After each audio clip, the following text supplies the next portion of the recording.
Hello there! Today I have something special for you. Hero tier list for patch 29.6.2 Buddies for Hearthstone Battlegrounds solo. I made it alongside 3 other great players. Fast Eddie Ages, he was multiple times rank 1 NA, he's giving both Bitter and Jiv run for his money as the best player on that server. An amazing one, tons of games played, he is just awesome. Another person is Kripparrian, the most knowledgeable person I know about Hearthstone Battlegrounds, the living encyclopedia. Just an amazing guy. He's also playing almost always in top 25 on both EU or NA. So there is nice thing going that we have both players from the other server as well as EU, which I'm from. And Tume, arguably the best player in EU last year, the highest earner in Lobby Legends, made it to 3 finals. While he didn't win, he got amazing results. He's definitely underrated, so go follow him. You can find a link to their social medias in the description below, as well as a link to the full vote that took over 3 hours in making this amazing tier list. Now about the tier list itself. As you can see, we have a trash tier. We have a trash tier here, which are the heroes we don't really want to pick.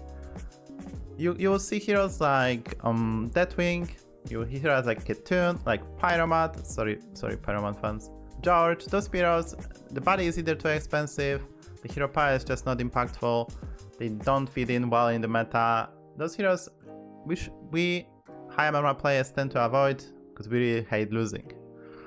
It doesn't mean that you cannot make them work. Heroes like Cyrella, Patches or Idora can high roll and you can win the lobby with them, but on average you're gonna lose precious points, so try to avoid them if you can.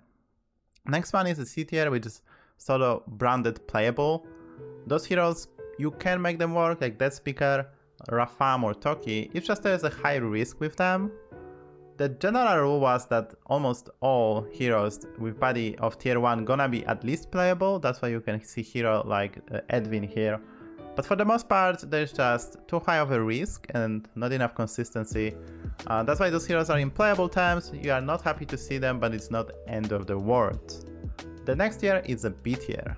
With B tier, you have already a good heroes, but they are simply lacking consistency. There is either RNG factor, or maybe they don't have enough armor, maybe body is too expensive. There's something that put them from getting to the very top.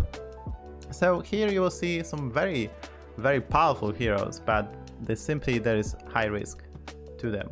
So Snake Eyes, for example, with body being tier 6, it's definitely way worse. You also have heroes like Yogg, which were recently nerfed too, and there is simply not enough juice for them to make them really an A tier, which they used to be. At the very top you'll find Reno, Sire and Sylvanas. While we didn't order the B tier, if we had to, those 3 will probably pop up at the very top. There's a huge argument for Sylvanas being in an S tier, but since we didn't have enough sample size between all the 4 players, we decided to put her at the top of the B tier. Maybe it should have been low A tier. With more sample size, I can see this hero going as high as S, so this is definitely one that we just simply didn't have enough data about to accurately rate. So we were on the safe side and put her at the, if we rank B tier, which we didn't, at the top of a B tier. There's also heroes like Sire, which we all have amazing win rates between us. There is quite a big sample size, but there's still probably not enough to accurately rate this one. There's tons of bad quests, and sometimes you will just know that it's impossible to even get top 4 because your quest is unplayable. You can have bad early game, and the hero just kind of falls off, kind of short of A tier. The other hero that you probably ask is E.T.C. Why is E.T.C. here? One of the reasons is that they removed the jailer body, which gives you amazing early game consistency, winning fights, not worrying about anything. With removing that, they did add Veranus, which is a Taurin body, which is now tier 2.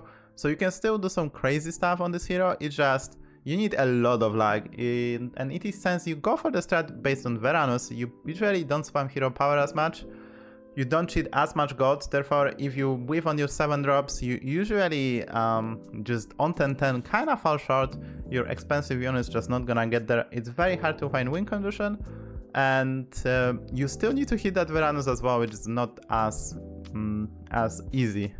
Therefore he was put in the B tier instead of like A or S, if you probably, which he was before the recent changes. Next tier is A, and we put that in order, starting from the bottom, very bottom, Elise Starseeker. Crazy good hero, very extremely consistent. You can spam hero power in the game, in the early game, win a fight, then get your body. On some rare occasion you can utilize Merca and Rylak to really just hero power for free every turn. The biggest issue with this one is finding a win condition, since your hero power doesn't really generate that, so you have to figure out the way to power level, be strong, and then finding units like Brann, with Admiral Tetis and Rock. But overall very solid hero. After that we have Cookie. There's some Cookie being here at the very bottom. It's low armor, and the fact that you kinda need beat luck in the early game. You really want to get your body on turn 4, but with losing on turn 1 and 2 that might be an issue. And if you don't get it on turn 4, the math with the hero power is kinda awkward. It's not the end of the world, but that's something that I want to win, like win all the fights and get there. Therefore, the consistency, which I'm gonna keep on repeating myself, is very important for us high MMR players, that you can execute the game plan every game with those heroes. That's put them like on the S tier territory. Therefore, Cookie lands here. Then we have King. Very cheap body, useful hero power, great synergy with Elise. Pick him preferably with Pirate Elemental lobbies and try to do some APM comps. Very good. But once again, 9 armor might means that you might be put under severe pressure, because your body doesn't provide as much tempo as other bodies in the game. You will get some free rolls, so maybe you can get more triples and or hit higher quality units, but it doesn't mean, especially with addition of dual tribe, that you're gonna suddenly do some magic, so be aware of that. Then Scabbs, who was definitely close to S tier, with Gula Cabra and Draconic Death Scale still being in the game, but since the recent patch and removing all those cards, he definitely fall off, but not high. The body is tier 3. Against these two amazing stuff, you can steal a lot of bodies, you can steal a lot of win condition, you can do crazy good. It just is not as good as it used to be. One pro tip I can give you is to pick this hero in non-mech lobbies, because usually mech oriented heroes have a bad body for him. Therefore, that's one thing, one piece of advice I can give you. Then we have Voone Master, which is quite solid at 15 armor. You definitely can be quite strong. You spike on turn 4. Try to get your body on turn 5. You might want to even under level, which is a key note. Try to get your body, don't try to multiply the body, try to get him active on turn 5. On turn 6 you can basically triple any unit you want. You will try to find some impactful ones, obviously, like for example Shallwistra, you can triple that. You can find some stuff, or like Deep Blue, for example, Crooner. Therefore, try to get your body out. That's a piece of advice that was given by FastEddie, who had by far the biggest sample size with this hero and very good win rate. Amazing body for the late game. You can copy your win condition. Great synergy with Drakari. It's just you need to get there. Try to play more defensively. After that, we have Dr. Holli'dae. Very similar to the Millhouse in the fact that you have to get to tab and 5 and then you're fine. It's just how do you gonna get there without dying. I really like this hero. I prefer him in Pirates Elemental lobbies, because discovering a Tetis helps you tremendously to even squeeze more body out of your body. More value out of your body. Definitely super solid hero. There's also plan B. If there's no pirates, you can go for Nala based build with cards like Viro, Lastomatic and Sylvanas. Therefore, there is always plan A, there's always plan B, and occasionally even you can go for Kaltuzat. Spamming 6 drops is crazy good. You can also do tier 3 strat with Living Azerite. I don't have as much experience with that, but GKREG, which helped make this tier list hat. So you can always do that, get your body out, try to get 1 or 2 Living Azerites, and then you will be fine too. You can buy tier 2 units, for example, the tokens one, and then you will get the spells that generates more economy, and the 9 procs that you're gonna get from body gonna help you going. After that we have Skycap'n Kragg, the gold cheater. Amazing hero. definitely try to pick him in at least beast lobbies because of synergy between the Rylak. That's the easiest way to make sure you refresh your hero power every time and have basically extra gold. There's obviously cards like Tavern's Bow, Dreamer's Embrace, and Merkai, which can help you too, but I would say beasts are a key tribe. Don't get your hero power too much. If you need to press it, try to preserve your HP, try to find the crucial pieces, and you're gonna be fine. Above that we have Hooktusk, very similar. It's an eco hero, once again 1 Pirates Elementals. I'm gonna keep on repeating myself, but it helps you cheat gold. Therefore, if you can cheat gold, it's easier to go infinite. 16 armor, so you can be quite safe. Try to get some triples. As mentioned, the existence of Swabby and refreshing anomaly definitely gonna help you in the early game. So that's probably the best way to play that hero. Just try to be healthy, collect some pairs, collect some 1-drops, get your body out. Try to find win condition, and the later stage you will probably spend the whole golding the body, but you're gonna recover that, and after that you also will be quite fine with hero powering the 5 and 6s for extra 10 or 12 gold. Therefore the hero has extreme potential. Very, very solid. Next one is Tess, definitely better than Scabbs, 19 armor. You can decide when to body, despite it being tier 4 compared to Scabbs tier 3. But if you face someone weak, you can just skip and not go for body if you don't get enough value. You can still win condition, you can try to under level to play defensively because people will feed you. There's some lobbies that you will simply auto win based on the lobbies, based on the bodies in the lobbies and the heroes. Therefore, huge upside, but you have to have tiny bit of luck. Therefore, the hero is not an S tier. It used to be with Gula Cabra being super dominant. The next one is Panda, Master Nguyen.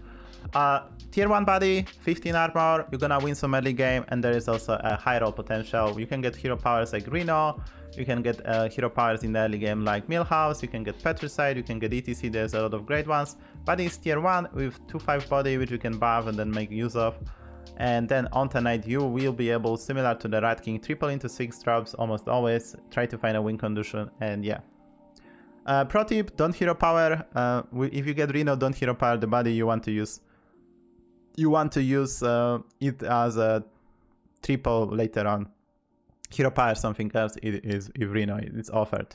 Super consistent hero, I have great results, a lot of games played, definitely a strong A tier. Next one is Gallywix, and you might be surprised here. The main reason is that you need kinda a perfect lobby between Elementals, Pirates, and for example Murlocs, and probably lag of mags.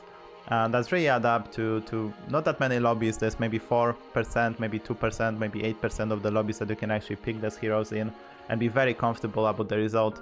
But it's still crazy good. And this is one of this that if you get going, you can beat even S tier heroes, building a perfect scam build that's gonna beat the top ones, or having crazy stats to outstat everyone. It's just, we pick him here because there is very few lobbies that he's actually gonna perform that well. But body being tier 3, 10 armor, it's still probably in those specific one extremely solid. Extremely solid. But not an S tier this time. Now we have Murloc Holmes. So I personally don't have enough sample size for this hero, but once again, that's why the reason we made this using not 1 brain but 4. So with quite a big sample size, and this was second best performing hero I think for first AD, or one of the very top ones. Idea is very simple. On turn 4 you get body, that body gives you unit, that body gives you a coin, and that's really good. On turn 8 you usually gonna be able to cheat enough gold to discover a 6 drop as well. Then you can hero power, you can steal opponent bodies for example, you can steal them win condition with bit of luck. Super consistent, you will always have decent early game. The only downside is pretty much 10 armor, and you need tiny bit good matchmaking in the early game, so your body, which you really want to get on turn 4, is not too expensive, but other than that, the hero is extremely good. Above that is a Galewing, and this is a bit surprise, but once again, we have quite a big sample size between Fast DG, Kireg, myself, and Tuma, so Galewing land here. It's a bit surprising. So what's the best curve? Well, we couldn't really decide what's the best curve on him, but Eddie, who had the biggest sample size, told us that what you want to do is to go for +1 plus, so you want to go for buff +2 +2 first, Then you go for a Discover, which you can try to orchestrate to discover some 3 drops. If you have really good early game, you can level on 10-4, or just discover from 2 drops. Then you go for a gold, and then you go for an additional Discover. And the Discover part is kinda good, because you will triple your body, and that Discover, you keep body until you discover, and you'll be able to get flood of 6 drops or 5 drops, depending on what you are playing. Down here also I need 8 armor, but since you go +2/+2 on the very first turn, if you hit a good unit, you should be able to win the fight on turn 2, 3, 4, 5, 6. Your body gonna be extremely cheap. And then for the late game, you're gonna get this additional spike since you preserve HP. So try that curve. Is once again, you go for 1, 3, 2, 3 type of curve. And you should perform well. I myself want to try that, so that's definitely something that I will look forward to. Then we have Brann. Super consistent hero in this meta. Extremely easy to get it. 18 armor, the synergy between Brann and Penpal, you can get your body almost for free. I preferred him in a demon lobby when you have the most consistency. You also have some tempo, backstage security and pick it are gonna help you with that.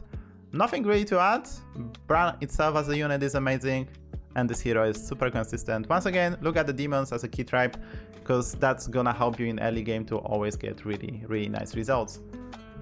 Next one is King Togwaggle, and there is a decent argument to make him a low S tier, but we put him here. Part of the reason, similar to Tess and Scabbs, you need a bit of luck with the lobby composition, and the only advice I can give you, try to grid your body. You don't need to play him. If it costs 0, you get him to your hand, just keep it. Scout your opponent constantly, play him when it makes sense, try to play defensively, greedy as much as possible, you're gonna get good results. And obviously, sometimes you will play him on turn 7, for example, if Galakron is in lobby or someone discovers a 6 drop very early. There's also some bodies that you can steal. I've seen and get dragged by King Togwaggle playing deep blue because he stole the Queen Ashara body.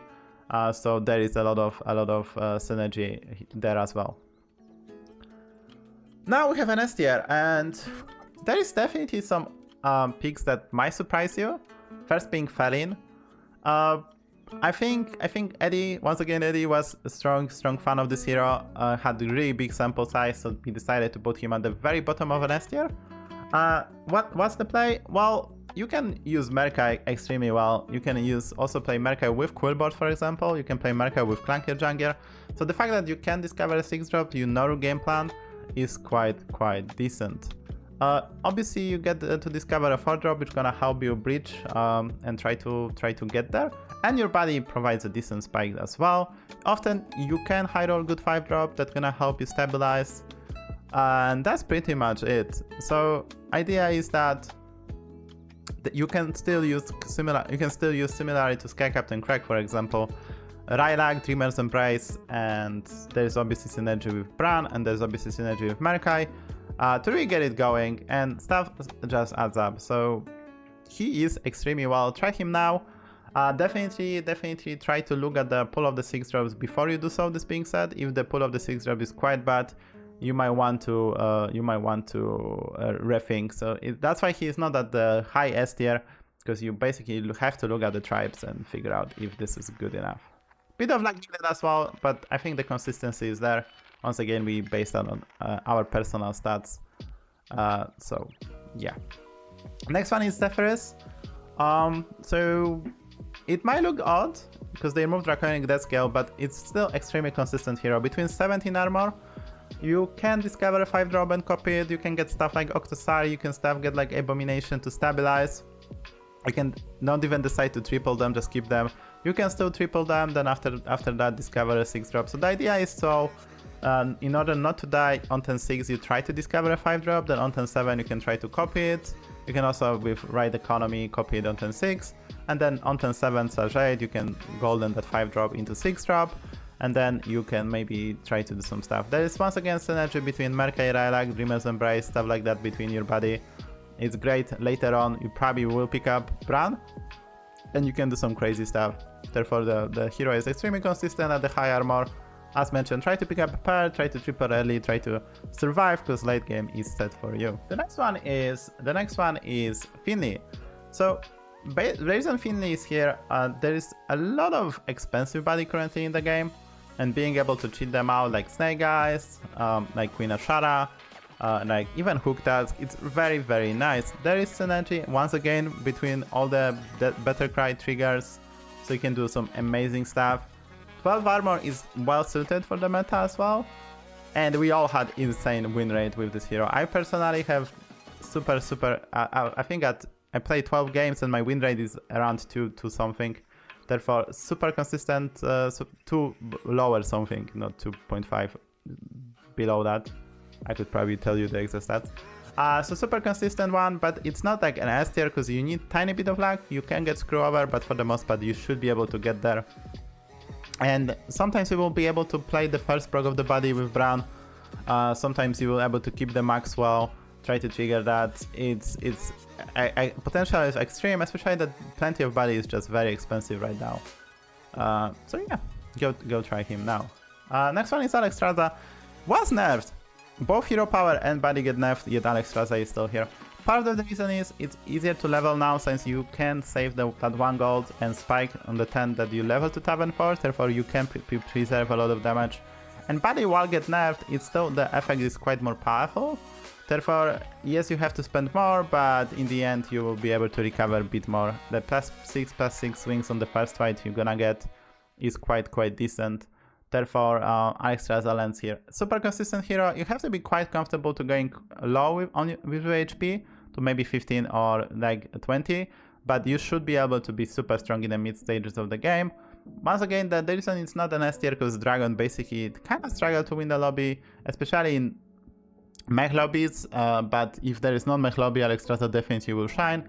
Between Nightbane, you can compete with APM comps, and then with Golden Ferrix, you can maybe even play around the Blaster. So, super consistent hero. Despite all the nerfs, it's still an S tier. Right after that, we have Lord Barov, and this is probably like a separation moment. The top 5 heroes are just... We could have made additional tier for them, they are that good, but Lord Barov can do some crazy stuff. Tavern 6 on 10-6 and some 6 random your board, that's possible with bad on 10-1. With good early game, your body just cheats so much gold that you can do some amazing stuff. The downside of the hero is that sometimes you will get tied in the early game, sometimes you will lose the best early, sometimes unexpected thing will happen, but the hero is super good. So we put him at the, let's say, top of S tier, but not super S tier. The super S tier is coming now. We have the super S tier, which is, we start with Aranna, which we all agree is the 5th best hero in the game. Only pick her with elementals. Probably you can also do that in non-elementals lobbies, but in elementals lobbies, she's a super S tier. The Living Azerite strat is super consistent, super good. Try it now. Basically what they're doing, you're buying very cheap spells with Living Azerite, you find more Living Azerites. Occasionally you triple into Landlubber, and then you are a Gucci. You can implement cards like False Implicator, Felbor, and then later on you will try to fish for Elemental and obviously big triples. You can use Tavern Spell Stimulants to even add that. You're gonna get to crazy high stats. Super safe as well, body is extremely good. And with right amount of the economy spells, you basically play with 15 to 20 gold per turn. Super good. In Elementals lobbies is definitely a high S tier. After that we have a Millhouse, and a lot of people probably had him higher, but the 3 heroes above him are just that much bonkers. We all agreed. So Millhouse is the 4th best hero in our opinion.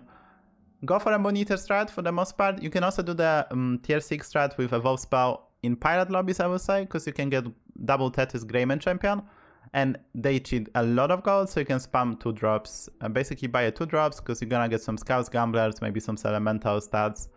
Therefore, you can do the tier 6 strat, but the tier 5 strat is probably a bit better. And I assume in the Pirate Dragon lobbies with Hunter of Gatherers and with Seafarer and cards like Underhanded Dealer, you're gonna get crazy big stats on Millhouse, up to thousands, up to 1k. Therefore, you can actually compete even with the top heroes. You just need right tribes. The biggest issue is just leveling to Tavern 5 and being able to stabilize and then hitting Monitor champion early. So super consistent hero, is a free MMR machine, but you need specific tribes to really do some broken stuff. That's why he is not at the very top of the list. And now we have basically a tie between the 3rd and 2nd best heroes. So we did the vote, and it was split: 2 votes for Queen Ashara, 2 votes for Maeve. Therefore, we put those heroes together as a 2/3. There was some argument even between those heroes being the best, but we, Tume, alongside voted the Vol'jin as the best, so maybe we can speak in the pack. Vol'jin, in my opinion, and Tume is the best. We did the vote, so that's our pick. But any of those 3 heroes can claim the throne. Super consistent, it's almost free MMR. Queen Ashara has crazy win rate, crazy ratio of top 1s, like 40% of their games is just basically top 1. Extremely consistent. Maiev can do some amazing stuff, especially with cards like Mrrgglton, right? Like Dreamer's Embrace already mentioned. You can abuse your body, get golden Brann, get golden Drakari, get golden Mrrgglton, get golden anything you want, and do some close to invincible things. Maybe the reason Vol'jin is number 1 is mostly because you might think about the Shell Elemental being super good, but recently the strat with demons and staying the almost whole game on Tavern 3 pop off. It's a 1000 PCcator based, it's super consistent, you get to close to invincible stats, and with cards like Picky Eater and Mind Bank you can build 4 to 5 big demons, and then you also can build 1 big cleave. You can sprinkle some Pharixes to play around the scam. So overall, Vol'jin, once it gets going, and the fact that you don't need to level, is very, very nice. And all you need to do is fouls like 2 or 1,000 PCcator to really get it going. Therefore, the hero was put at the top. You can still do the elemental stuff as well, but I think that with demons in, that put the scale for me. But both Queen Ashara and Maiev can be out there. It's a toss-up. I think if we ask super high MR players, tons of them will say Maiev, tons of them will play Queen Ashara, tons of them will play Vol'jin. Some also, I think there'll be some votes for Millhouse as well, but the more you think about this, I think those 3 are just above it. So that's pretty much it. This is our tier list. You can find the link to her below. You can find links to the social media, to the Twitch pages of the people who helped me. You can also, I also will try to link the Reddit posts. Feel free to ask your question in the comments below. I will try to answer every one of them, and yeah, hope you really enjoyed it. There's also a link to the full VOD, so every information is up in the description below. Thank you. See you guys tomorrow.